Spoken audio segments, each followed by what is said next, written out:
본 방송에서 제공하는 투자 정보는 투자 판단에 대한 조언입니다. 방송에서 제공하는 주식의 가치, 가격 상승 및 가격 하락에 대해서는 방송사에서 보장하지 않습니다.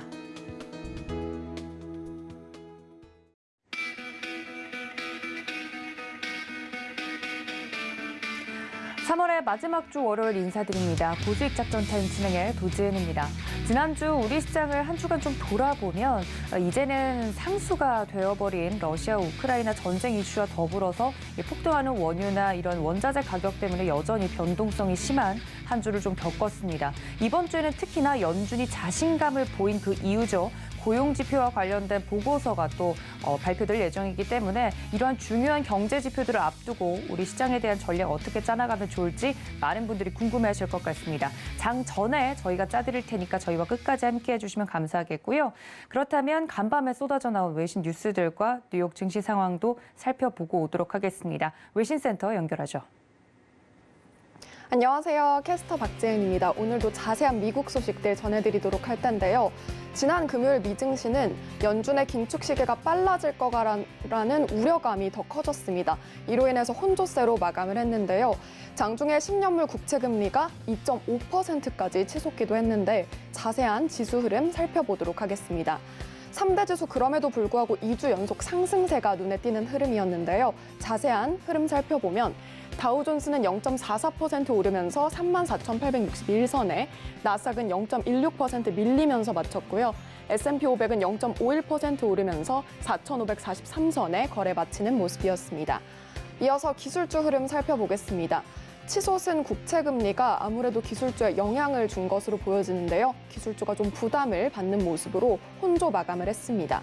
자세히 살펴보면 애플은 0.37% 오르면서 174달러 선으로 거래를 마치는 모습이었는데요. 앱스토어의 오픈 명령을 제대로 이행하지 않고 있다는 소식에 이렇게 움직이는 모습이었습니다.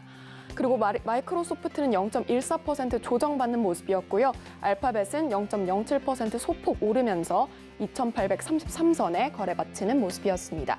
이어서 살펴보도록 하겠습니다. 네, 아마존은 0.69% 오르면서 3,295달러 선으로 거래 마쳤고요. 테슬라는 약보합권 정도에서 마무리를 지었는데 그래도 천선은 지지 않은 움직임이 나타났습니다. 후방 카메라 지연 작동으로 리콜한다는 소식이 들려오자 영향을 받은 것으로 보여지고요. 이어서 살펴보면 엔비디아는 1.63% 조정을 받으면서 276달러 선으로 거래 마치는 모습이었습니다. 네, 다음 장도 살펴보도록 하겠습니다. 변동성 지수부터 체크해보시면 3.97% 내림세 집계됐고요. WTI는 1.39% 오르면서 113달러 선으로 거래를 마치는 모습이었습니다. 사우디아라비아의 석유 시설이 공격받았다는 소식에 영향을 받은 것으로 보여지고요. 이어서 골드는 0.4% 내림세로 1,954달러 선으로 거래 마치는 모습이었습니다. 다음 장도 살펴보도록 하겠습니다. 특징주 흐름 하나하나 지켜보도록 할 텐데요. 먼저 연준의 빠른 긴축 행보로 인해서 은행주가 상승을 했습니다. JP모건은 0.87% 오름세, 뱅크 오브 아메리카는 1.53% 더 강한 상승 탄력 집계됐고요. 웰스파고는 더 많이 오르면서 2%대 상승 탄력을 시현했습니다.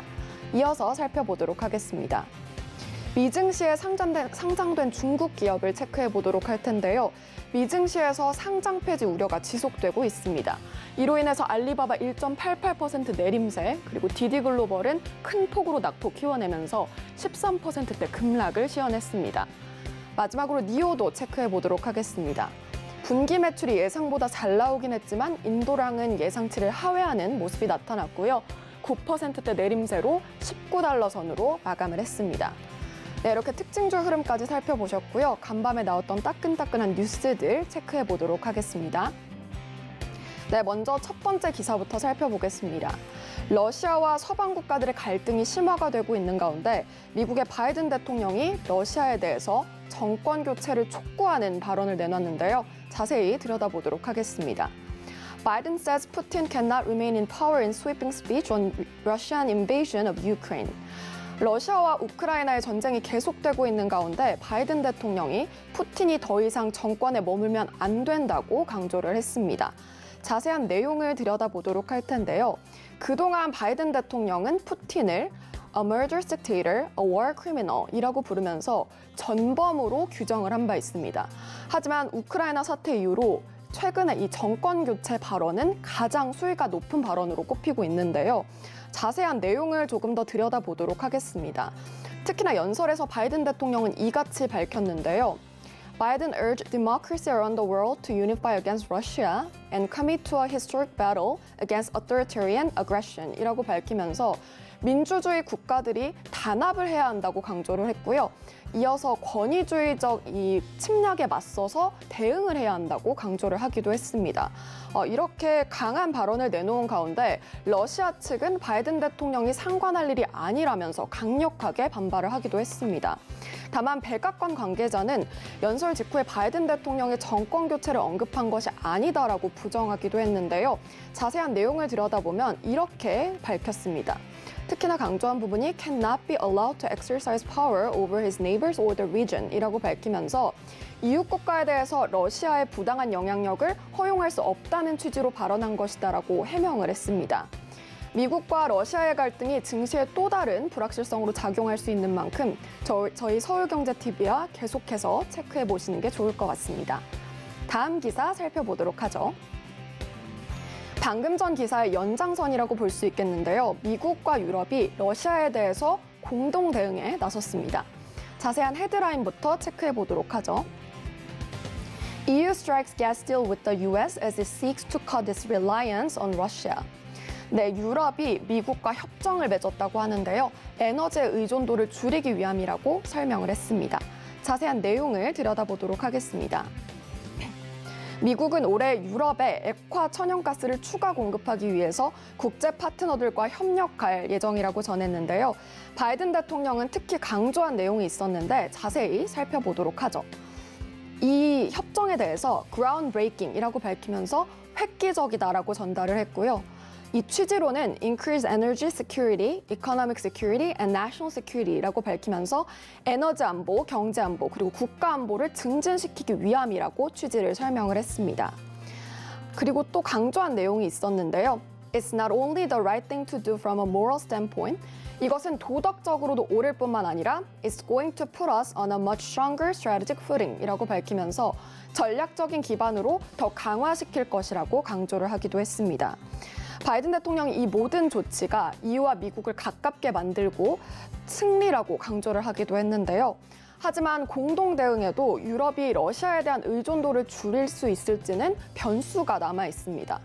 특히나 이 마켓워치를 살펴보면 Biden's landmark natural gas deal won't break Europe's dependence on Russia라고 밝히면서 유럽이 러시아에 대한 의존도를 줄이기가 힘들 것이다라는 기사도 나왔습니다.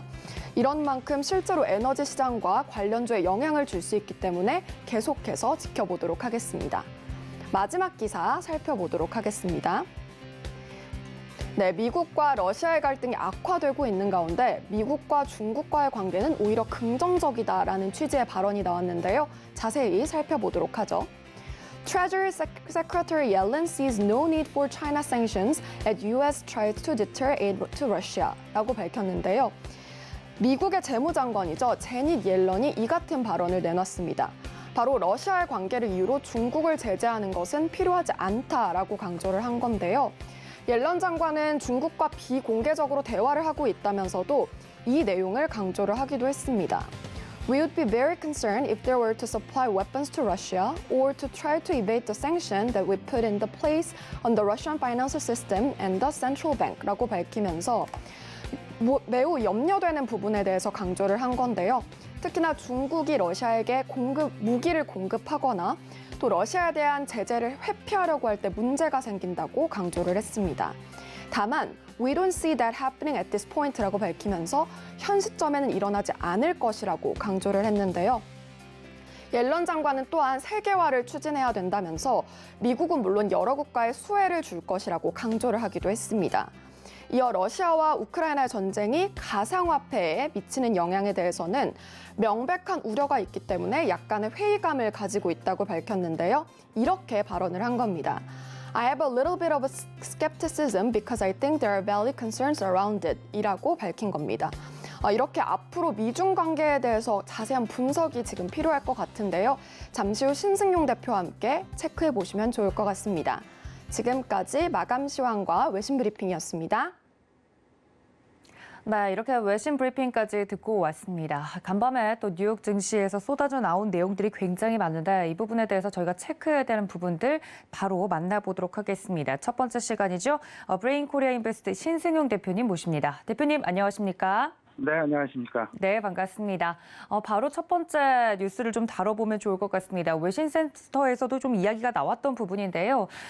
러시아가 계속해서 전 세계적으로 서방 국가들의 경제 제재를 받고 있는 상황에서 미국이 중국에게 좀 화해 제스처를 먼저 내민 것 같습니다. 2018년부터 관세를 부과했던 중국산 제품의 60% 이상에 대해서 관세 면제를 결정한 건데 중국의 도움이 좀 필요한 상황인 것 같습니다만 이 내용에 대해서 자세한 설명 부탁드립니다. 네, 지금 지난주였죠. 지난주 후반에 미국이 이제 그 중국산 수입품에 대한 트럼프 대통령 시기에 이제 그 만들었던 상황인데 2018년 미국과 중국 간의 무역 분쟁이 결과로 지금 생각이 되는데 이런 상황들 속에서 실질적으로 그 조금씩 이제 그 완화를 시켜왔었죠. 이제 그런 모습들 진행이 되었던 것이 사실이었는데 일단 그 지난주 후반에 이 부분 549개 가 남았었는데 이 부분 중에서 60%죠. 352개를 면제하는 그런 상황. 주요 제품군으로는 수산물하고요, 화학과 섬유 제품 그리고 일부 소비재가 여기 들어있다라는 부분 우리가 알 수 있지 않나 이런 생각 좀 가져보게 됩니다. 일단 상황도 좀 살펴보시게 되면요, 이렇게 좀 생각을 하셔야 되겠죠. 저 부분 지금 이런 상황들이 어떻게 지금 나타나고 있는지 이 부분에 대해서 우리가 좀 생각을 좀 해봐야 될 것 같은데 지금 현재 일단 2018년으로 좀 따져보게 되면요, 2,200여 개 정도의 중국산 그 제품에 대해서 고유 관세가 적용이 되었던 것이 사실이었습니다. 근데 2020년 말 1차 합의를 하게 되면서 550여 개가 남아 있는 그런 상황. 근데 이 부분을 최근에 한 60%를 또 추가적으로 관세 적용을 예외시키는 그런 상황. 결국 궁극적으로 좀 생각을 해본다면요, 미국과 중국 간의 갈등, 일단 겉으로는 갈등 양상이 다소간 좀 진행되어지는 그런 모습이 보이기는 하지만 그럼에도 불구하고 조금씩 외교적인 해법을 통해서 그리고 무역이라는 이런 부분들의 해법을 통해서 갈등의 완화 방향으로 긍정적으로 진행되고 있는 것은 아닌가라는 그런 생각 가져보게 되는 국면이 아닐까 이런 생각입니다. 네, 미중 무역 갈등 정말 유구한 역사를 가지고 있는데요. 제가 또 경제방송을 시작할 때쯤부터 이런 내용들이 나왔던 것으로 좀 생각이 됩니다만 이제는 조금 풀리는 것이 아닌가라는 기대감이 높아지는 뉴스였습니다. 네, 일각에서는 바이든 대통령의 지지율이 지금 굉장히 최저치를 찍고 있기 때문에 인플레이션을 잡아야 하고 또 러시아 관련된 이슈들도 잡아야 되는 상황에서 중국과의 화해 제스처를 좀 취한 것이다라는 이야기가 나오고 있는데 이 인플레이션에 대한 강한 자신감을 좀 미국이 보여주고 있지 않습니까? 관련돼서 이 이슈로 인해서 인플레이션 이슈 잡을 수 있을지 좀 궁금한데요. 네네, 이 부분 좀 생각하셔야 되죠. 지난주에 있었던 또 매우 중요한 핵심 이슈 중에 하나가 그 FOMC에서의 빅스텝과 관련된 부분이 아니었나라는 생각입니다. 실질적으로 이제 6차례 정도 올해 남아있는 그런 상황인데요. 이제 남아있는 그 중에서 특히나 5월달과 6월달 빅스텝 가능성 25bp의 인상이 아니라 50bp씩 2차례 인상 가능성. 실제로 이 부분이 월가에서는 약 70% 가능성으로 대두가 되면서 빅스텝에 대한 우려가 지금 시장 내에 점차 현실화되어 가고 있다라는 부분 인식을 좀 하고 계셔야 될 것 같습니다. 5월달 FOMC는 5월 3일과 4일 양일간에 거쳐서 진행이 된다라는 부분까지도 좀 메모를 해 놓으셔야 될 것 같은데 여기서 이런 부분들 때문에 사실은 인플레이션을 어떻게 막을까? 과연 통화정책 하나만 가지고 막을 수 있을까라는 부분. 그렇게 된다라면 어찌 보면 소비가 전체적으로 침체가 될 가능성, 이렇게 되면 스태그플레이션에 대한 가능성이 높아지게 되는 그런 모습. 여기에 앞서서 말씀하셨던 대로 중국산 제품에 대한 관세 예외를 추가적으로 확대해 본다라면 중국산 제품의 가격이 인하될 것이다라는 부분. 수입 제품의 물가가 오히려 안정화 내지는 인하가 되면서 전체적으로 고인플레이션에 대한 부담을 완화시킬 수 있지 않겠느냐라는 그런 기대감 역시 작용하고 있다라는 부분. 이 부분까지도 우리가 좀 염두해 봐야 될 것 같고요. 이런 부분들은 미국 전체 GDP에서 미국의 국민 소비가 한 70% 정도 차지하고 있죠. 그러다 보니까 소비 중심의 경제 성장에 대한 필요성, 우리가 이 부분을 꼭 염두에 두면서 지금 현재 우리가 봐야 될 부분, 특히나 이번 주 미국의 고용 지표. 왜냐하면 국민 소비와 밀접하게 관련이 되어 있습니다. 고용이 안 된다라면 쓸 돈이 없기 때문에 소비가 침체될 가능성 상당 부분 높죠. 그렇기 때문에 고용 지표와 소비 지표 이 부분을 잘 주목하셔야 되는데 마침 이번 주 3월 30일과 3월 31일 양일간에 걸쳐서 각각 ADP 고용과 개인 소득 그리고 PC 디플레이터의 발표가 예정되어 있다라는 부분 아울러서 같이 생각을 해보셔야 될 것 같고요. 그다음에 최근 이제 그 러시아에 대한 중국의 어떤 그 비토 이 부분 자체가 반대를 들면서 중국이 반대표를 들면서 실제로 좀 부담으로 작용을 하고 있습니다. 그러다 보니까 러시아의 좀 더 좀 장기적인 어떤 그 전쟁 발발 가능성 상당 부분 높아지고 있는 그런 상황. 이러다 보니까 우크라이나 전쟁에 따라 물가 부담, 특히나 에너지 가격에 대한 부담이 계속해서 상승하고 있다. 이 부분. 결국 궁극적으로 살펴본다면요. 앞서서 말씀하셨던 대로 바이든 대통령 중간선거 11월 8일입니다. 이를 앞둔 상황에서 바이든의 지지율, 역대 최저 지지율인 40%까지 떨어져 있는 그런 상황이 되겠습니다. 근데 이 부분, 바이든에 대한 지지율의 영향 요인을 크게 좀 생각을 해봤더니 하락 요인으로 따져보면 인플레이션이 그 상당 부분, 왜냐하면 국민 생활을 힘들게 만드는 그런 경제 정책, 그런 부분들로 인해서 인플레이션을 해소해야 된다라는 그런 부담감, 그 바이든 대통령에 대한 지지율 하락에 매우 핵심적인 요인으로 작용하고 있다라는 평가고요. 아울러서 아프간에서의 미군 철수 이런 부분들이 바이든의 지지율 하락 요인으로 작용을 했다라면 반면에 러시아에 대한 경제 제재 그리고 더 추가적인 강력한 경제 제재들이 바이든 대통령의 지지율 상승 요인으로 작용하고 있다라는 부분 이런 부분들을 생각을 해본다라면 중국에 대한 어떤 그 관세 부과 제외 예외 조항 이런 부분들은 바이든 대통령의 중간 선거를 앞둔 상황에서 그 점진적으로 지지율을 상승시킬 수 있는 정치적인 고려 사항도 분명히 우리가 염두해 줘야 될 것이다라는 점. 지금 현재 글로벌 경제는 어찌 보면 글로벌 정치의 지각 변동과 상당 부분 밀접하게 연관이 되어 있다라는 부분까지도 우리가 좀 생각을 해봐야 될 것 같습니다. 서방 국가들의 특히나 나토를 중심으로 해서 러시아의 우크라이나에 대한 침공이 서방 국가 잘못하면 와해될 뻔했었던 와해까지 진행이 되었었던 서방 특히나 유로존의 결집 이 부분을 다시 한번 미국을 포함해서 응집하게 만드는 그런 요인으로 작용을 했고요. 이런 부분들은 EU의 어떤 그 경제 체제를 다시 한번 활성화시킬 수 있는 매우 중요한 계기가 되었다라는 점.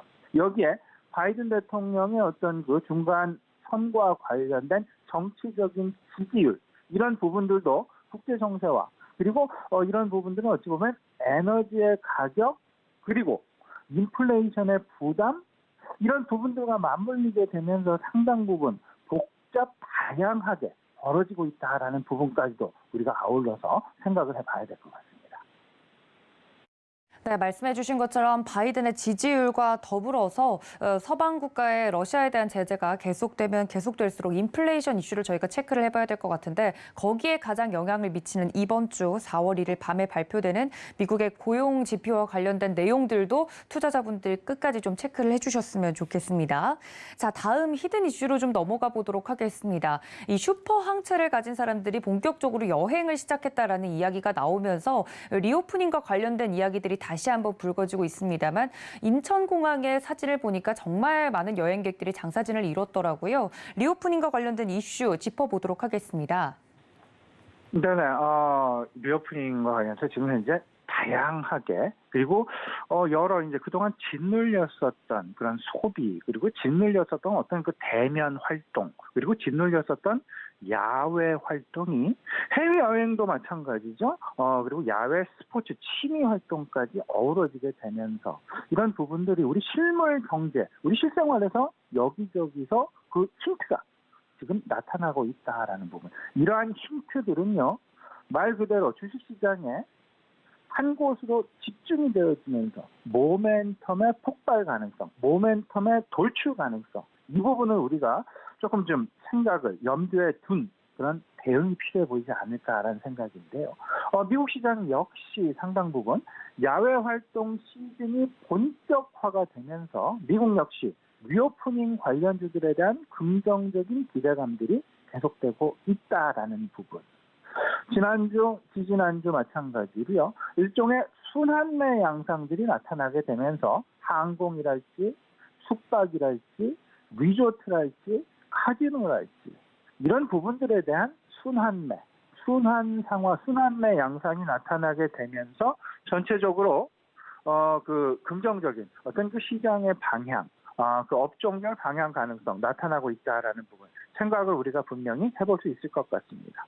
여기에 그 봄철과 여름철 SS 시즌이 시작이 되면서 미국 역시 스포츠 의류주에 대한 관심이 늘어나고 있습니다.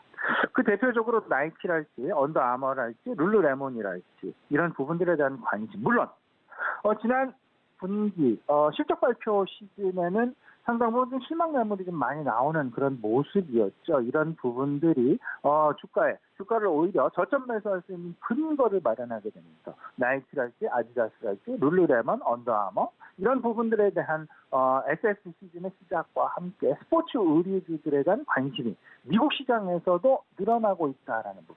이 부분을 우리 시장으로 한번 맞물려서 생각을 해볼 필요가 있어 보입니다. 최근 이제 4월부터 국내 백화점이 정기 세일에 돌입을 하게 된다는 그 발표가 있었습니다. 롯데, 신세계, 현대백화점 봄철 정기 세일이 시작됩니다. 그들이 아젠다를 이야기를 했습니다. 롯데백화점 같은 경우에는 그린 이스케이트 그리고 신세계 같은 경우에는 렛츠 고 아웃. 결국 이 두 가지를 좀 생각을 해본다면 시장의 트렌드는 결국 야외로의 취미 활동이 증가하게 되면서 백화점의 프로모션도 야외 활동 쪽에 상당 부분 포커스가 되어 있다라는 점. 백화점 프로모션의 핵심 대상은 결국은 아웃도어랄지 스포츠 의류랄지 또 하나 있습니다. 화장품, 여성의 야외 활동 증가, 이에 따른 화장품 판매의 증가. 이 부분에 대해서도 우리가 분명히 생각을 해봐야 될 것이다.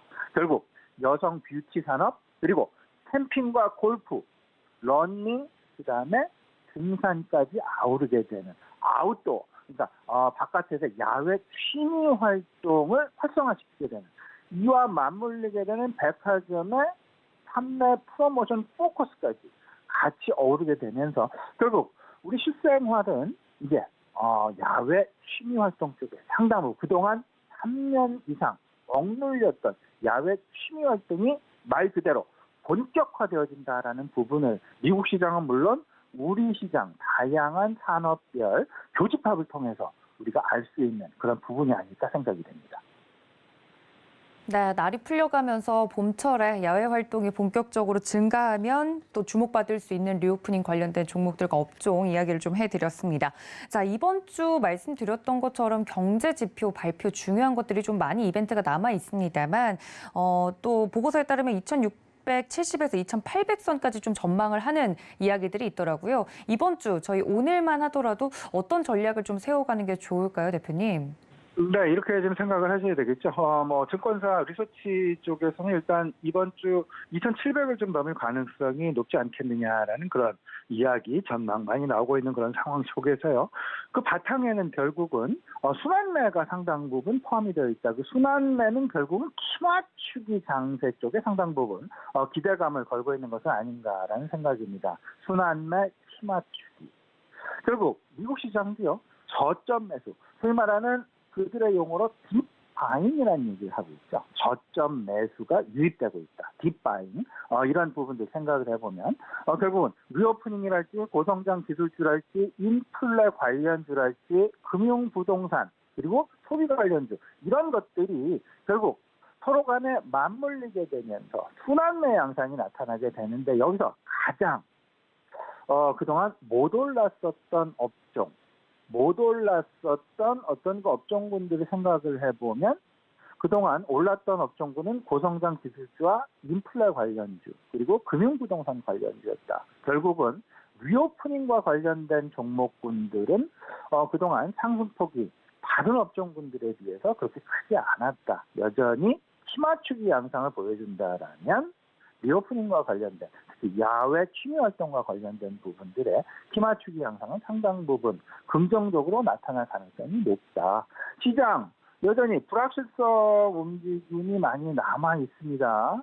이 속에서 당연히 우리는 순환매를 생각해 볼 수밖에 없게 될 텐데요. 결국은 시장의 관심사항, FOMC의 긴축 속도, 5월과 6월 이미 파월 의장이 빅스텝 가능성을 시장 내에 던져놓고 있는 그런 상황. 그렇다면 최소한 5월 또는 6월 FOMC 중에 최소한 한 번 이상은 50bp 이상 그 금리 인상의 가능성이 있을 수 있다라는 염두. 이렇게 돼본다라면 고성장 기술주들의 상승폭은 상당 부분 상승의 가능성은 있으나 제한될 가능성이 오히려 조금 더 높을 수 있다라는 점. 여기에 에너지 가격을 중심으로 한 우크라이나 전쟁의 어떤 그 장기화 이런 부분들에 따른 러시아의 경제 제재 가능성 이에 따라 인플레이션에 대한 우려감은 여전히 지속될 수밖에 없다. 따라서 시장은 상당 부분 기업 실적과 관련된 실적 모멘텀이 나타나는 업종이 무엇일까 이런 쪽에 관심을 가질 수밖에 없게 될 텐데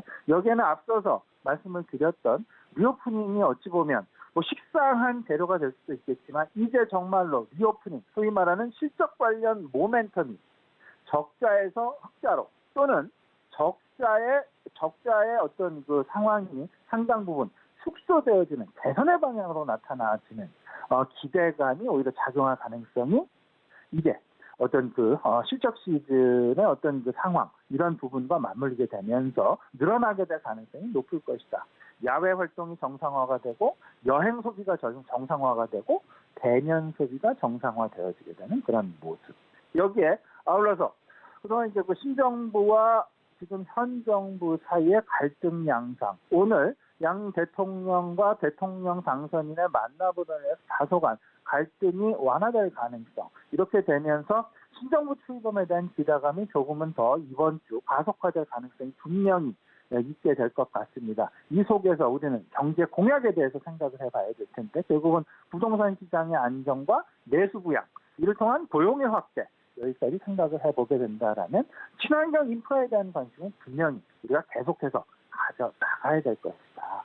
아울러서 성장기의 진선, 기술 혁신 테마군들은 우리가 절대 놓아서는 안 돼. 꼭 나의 포트폴리오에 가져가야만 하는 그런 업종군이 될 것 같습니다. 그런데 그 중에서도 이제 초입기가 아닌 성장기에 진입하고 있는 기술 혁신 테마. 그것이 결국은 인공지능이랄지, 그다음에 자율주행, 그다음에 메타버스나 NFT가 포함이 된다라는 부분 꼭 염두에 두시면 이번 주 긍정적인 어떤 그 시장 흐름 이런 부분들 그리고 순환매 양상 속에서도 얼마든지 나의 포트폴리오 긍정적인 수익률 만들어갈 수 있는 지름길이 되지 않을까 생각이 듭니다.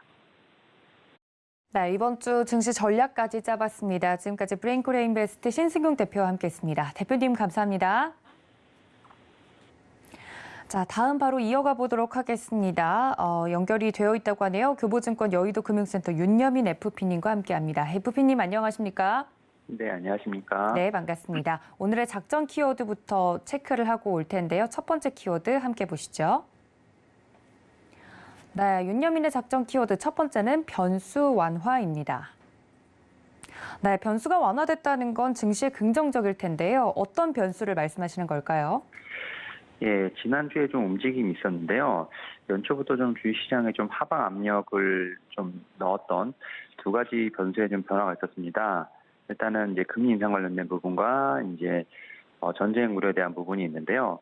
일단 첫 번째로 지금 3월 FOMC 같은 경우는 이제 기대보다 좀 매파적인 발표에도 불구하고 정책 경로의 어떤 불확실성에 좀 완화된 부분들, 또 여기에 이제 파월 의장의 좀 경기에 대한 자신감이 좀 무게가 실리면서 주가가 좀 반등을 좀 크게 했습니다. 특히 이제 나토 가입에 대한 부분들, 우크라이나가 좀 가입을 좀 포기하는 어떤 시사적인 발언을 좀 하기도 하면서 사실 지난주 같은 경우는 S&P 500 같은 경우 상당히 좋은 주간 수익률을 좀 보이기도 했고요.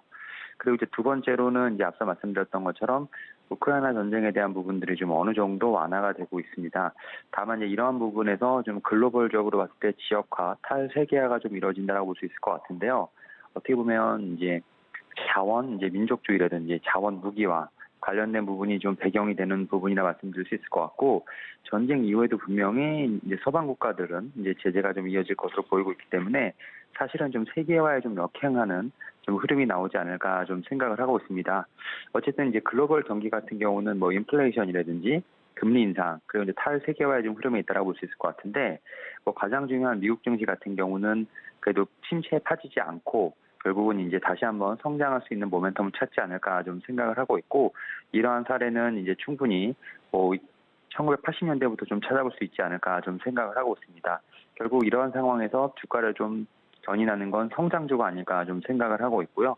또 결국 성장주의 아웃퍼폼을 봤을 때 우리나라에도 분명한 좀 하나의 좀 사례가 되지 않을까 좀 생각을 하면서, 결국은 뭐 두 가지 변수는 차례대로 지금 어느 정도 완화가 되고 있는 부분들, 성장주가 좀 아웃퍼폼한다는 점, 이 점을 한번 좀 명심해 보면 어떨까라고 좀 말씀을 드려보도록 하겠습니다. 네, 첫 번째 키워드 체크를 좀 해봤습니다. 그렇다면 두 번째 키워드도 함께 이야기를 나눠보면 좋을 것 같은데요. 다음 키워드 확인해 보시죠. 네, 두 번째 작전 키워드는 OLED 끝판왕입니다. 네, OLED 관련된 종목들에 대해서는 뭐 계속해서 기대감이나 좀 체크를 해보는 부분들은 있지만 주가가 그만큼 함께 따라와주는 모습은 아니었거든요. OLED 쪽 봐야 될까요? 사실 OLED가 정말 재미없는 섹터라고 좀 보일 수 있는데요.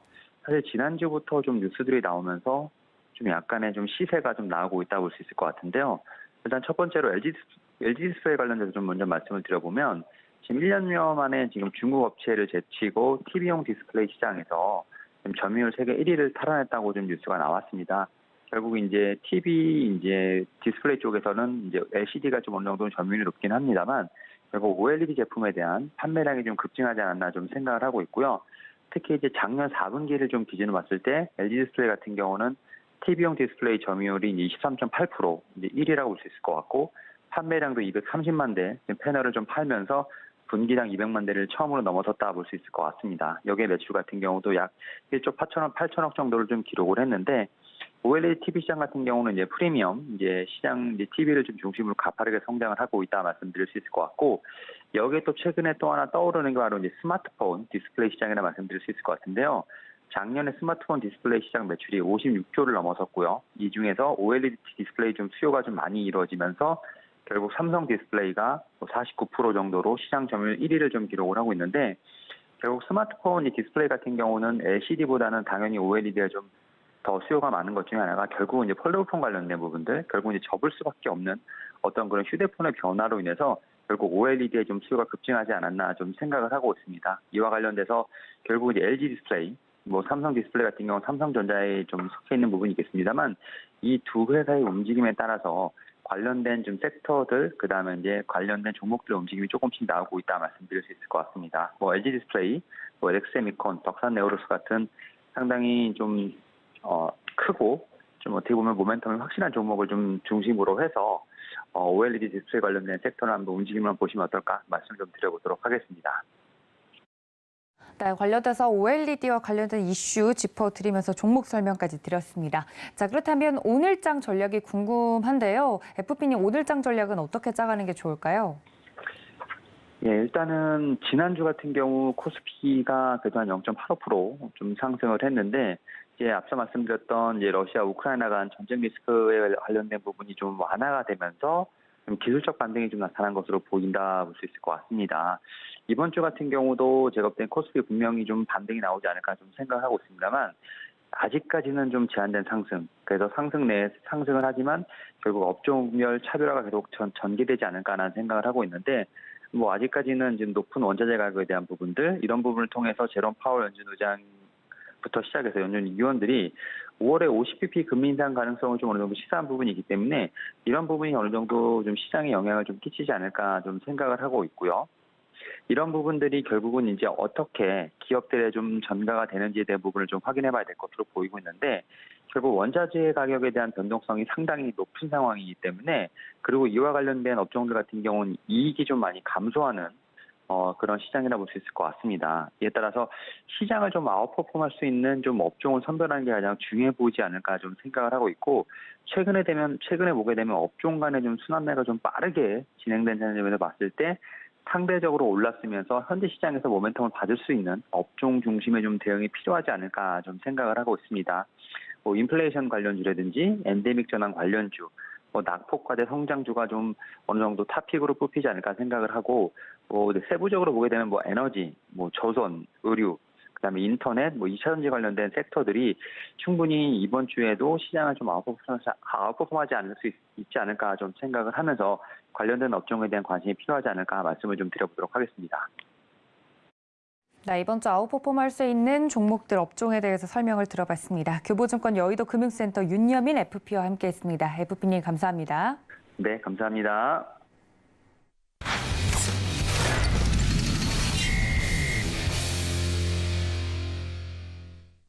네, 다음 코너 바로 이어가 보도록 하겠습니다. 글로원 파트너스 이성웅 이사와 함께합니다. 이사님 안녕하십니까? 네, 안녕하세요. 네, 반갑습니다.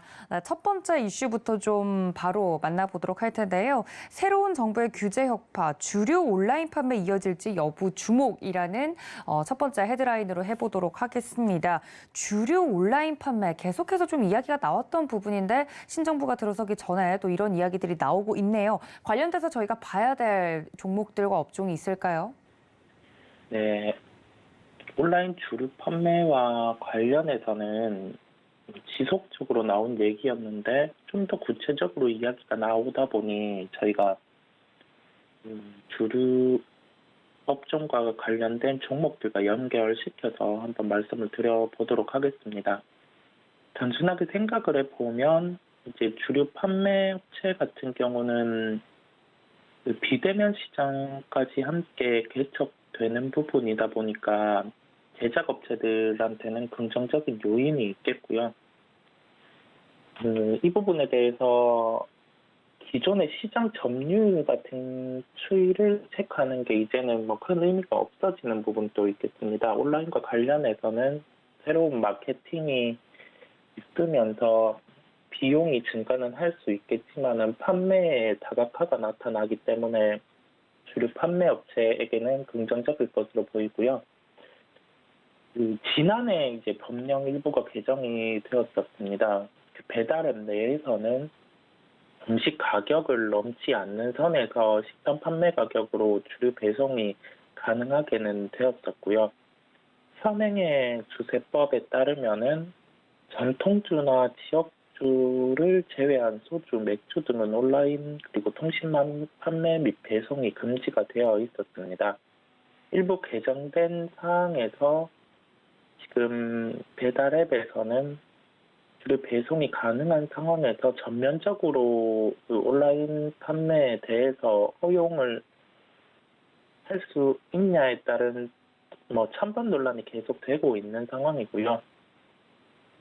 그 편의점이나 마트 같은 경우에도 저희가 생각을 해봤을 때 만약에 온라인 규제가 풀리면 매출이 줄어들 수 있지 않느냐라고 하는데 그 비대면으로 저희가 택배라든지 그러한 점도 그런 그 슈퍼라든지 아니면은 그 편의점에서 이용을 할 수 있는 것처럼 판매를 할 수 있는 창구에 다각화가 나타날 가능성이 있을 것으로 보입니다. 당장 이게 시행이 되는 건 아니지만은 현재 정부에서 좀 혁신이나 그런 부분을 강조를 하고 있는 상황이다 보니까 이 부분이 리오프닝과 관련돼서 접목이 돼서 그 상장되어 있는 주류 업체에게는 좀 긍정적인 요인으로 될 수 있는 가능성도 존재할 것으로 보입니다. 네, 그렇다면 특징적인 종목도 분명 있을 텐데 관련돼서 어떤 종목 보고 계십니까?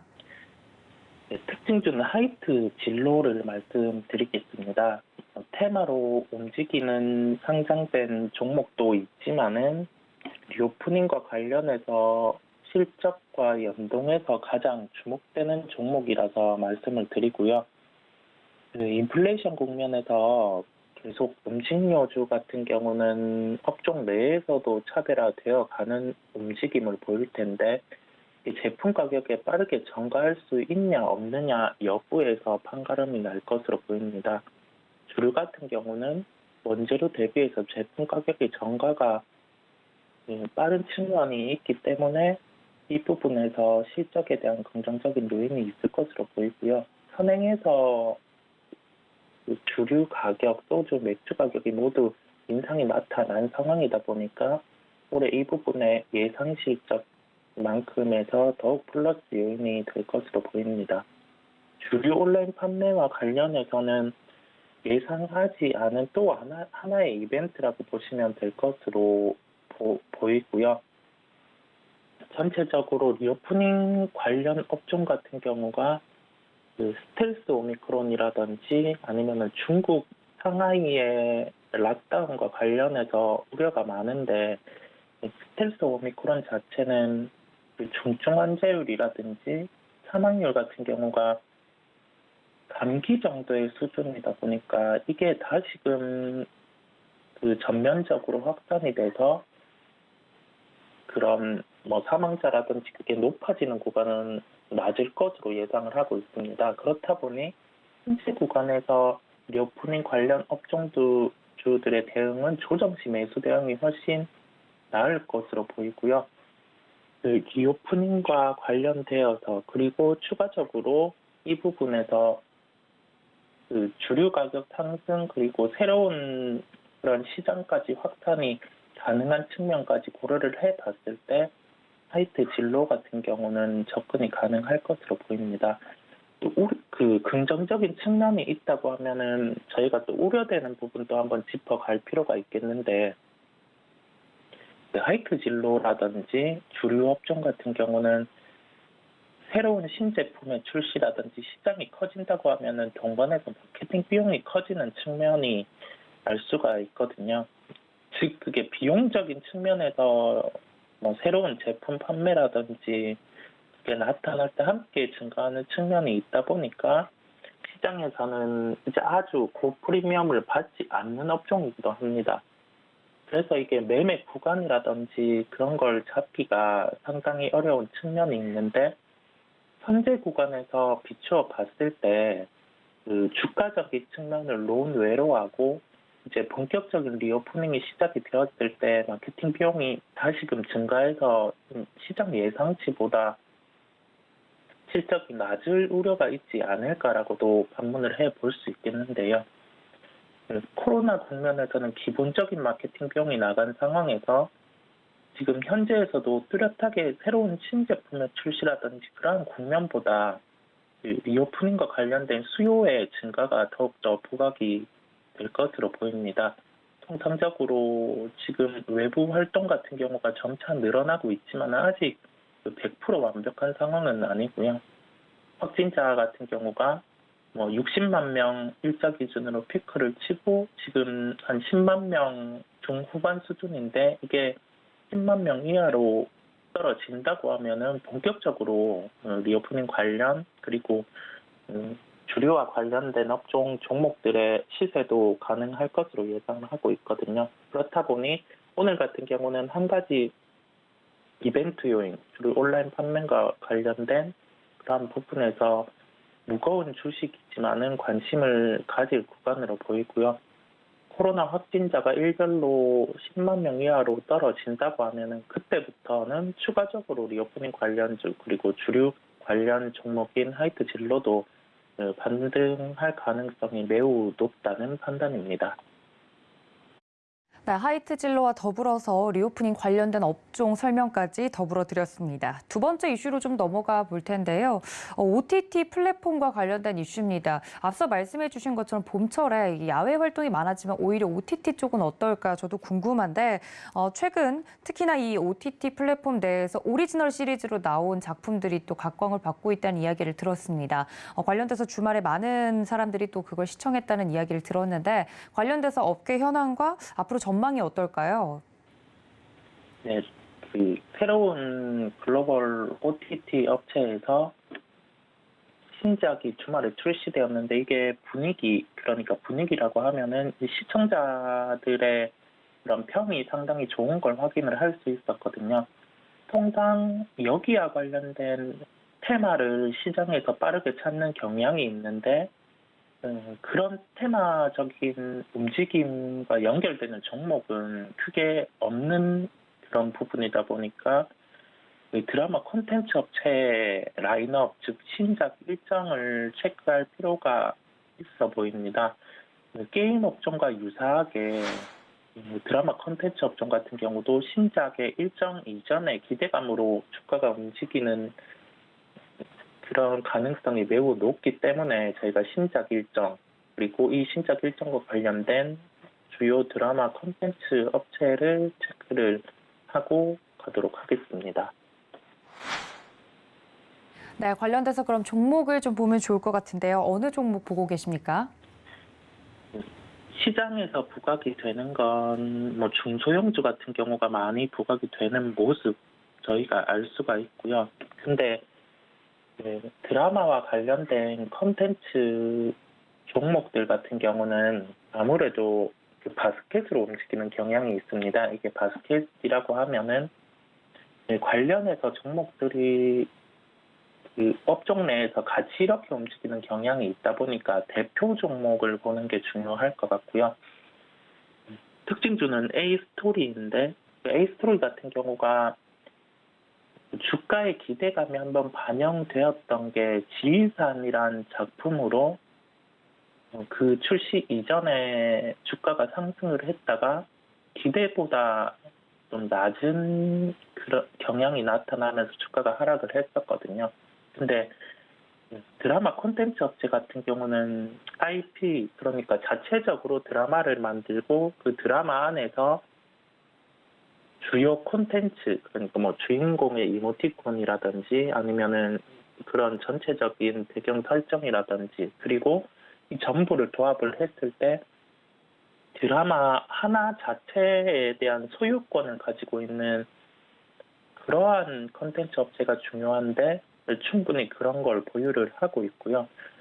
그 자체 IP 기반으로 해서 게임이라든지 그런 쪽으로도 확장을 할 수 있는 능력을 가지고 있습니다. 뭐 한 드라마가 히트가 있었다고 하면은 이 부분에서 뭐 주요한 뭐 주인공의 캐릭터라든지 그런 걸로 확장을 할 수 있는 요인이 있다 보니 단순히 컨텐츠 업체의 밸류로만 접근하기보다는 플러스 알파 요인이 있는 기업이고요.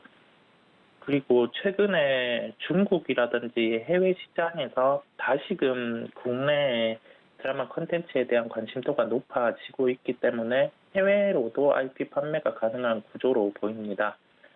즉 실적적인 측면에서는 국내 드라마 업체들이 뭐 IP를 가지고 있는, 그리고 해외로도 IP 판매가 가능한 구조를 구축하고 있는, 그리고 글로벌 OTT 업체로도 판매가 가능한 그 세 가지 요소를 모두 갖추고 있기 때문에 예전보다는 실적이 좋을 것으로 보이고요.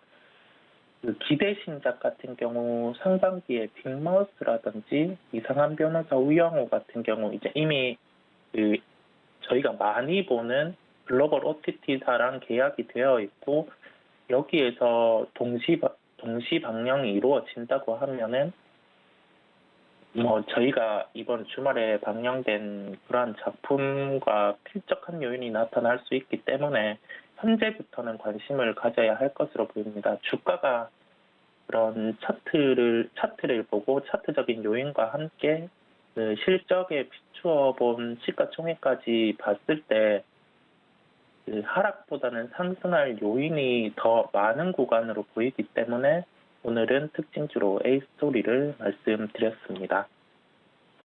네, OTT 플랫폼과 관련돼서 A스토리 특징주로 꼽아주셨습니다. 지금까지 글로원 파트너스 이성웅 이사님과 함께했습니다. 이사님 감사합니다. 네, 감사합니다. 네, 이렇게 장 전에 저희가 미리 좀 전략을 챙겨봤는데요. 장 이후에는 매매 시그널 통해서 여러분들 장중에 시그널 잡아드릴 테니까 끝까지 저희와 함께해 주시기 바랍니다. 본 방송에서 제공해드린 정보는 투자 판단에 대한 조언일 뿐 해당 주식의 가치나 수익률을 보장하고 있지 않다는 점까지 알려드리면서요. 저는 잠시 쉬었다가 다시 돌아오겠습니다. 시청해주신 여러분 고맙습니다.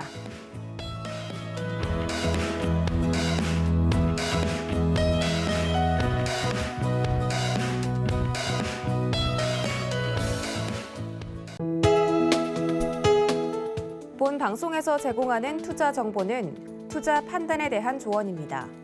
방송에서 제공하는 주식의 가치, 가격 상승 및 가격 하락에 대해서는 방송사에서 보장하지 않습니다.